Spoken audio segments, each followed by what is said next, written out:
Welcome, and let's get started on some resume writing tips. The typical resume has on average 6 seconds to catch a recruiter or hiring manager's attention. With such a quick review, your resume should be clear and easy to read and highlight your background. So, unless you're in a highly creative field, stay away from using a template and avoid using photos and graphics since they can be distracting. You will want to make sure to use a clear format that is one page, similar to this format.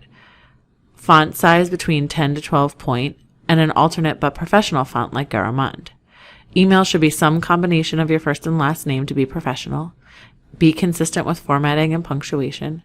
List every section in reverse chronological order, and provide dates with months and years, not seasons.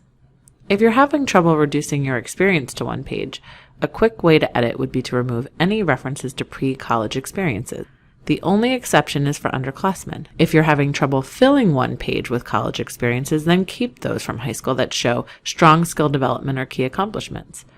This resume shows great leadership skills through extracurricular activities. It's okay to keep for now, since without this experience, there would be a bit of empty space. Let's look a little closer at the other content on this resume. Keeping in mind all of the formatting tips I just talked about, you'll also want to make sure the content is relevant to your interest areas by using key terms and buzzwords when highlighting your experience.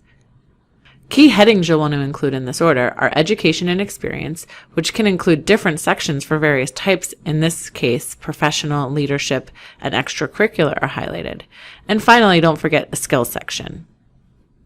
For your education section, outline your academic basics like university and location, major and anticipated date of graduation. Include any awards and honors and relevant courses. Add a separate entry for study abroad experiences or other educational programs. In your experience section, after including the basics, like company name, title, location, and dates of service, include at least 2 bullet points with a detailed explanation of your involvement, keeping them achievement-focused and task-oriented. You can do this by starting each bullet with a different action verb to highlight a diversity of relevant skills. You can also use power words like supervised, developed, created, demonstrated. And also make sure to review for relevance and accuracy by keeping all current experiences in the present tense and all past experiences in the past tense.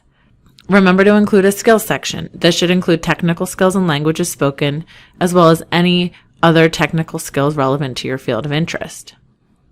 Save your file with an identifiable name like your first and last name and resume. Check the spelling and formatting one more time and have someone else or multiple people review your resume.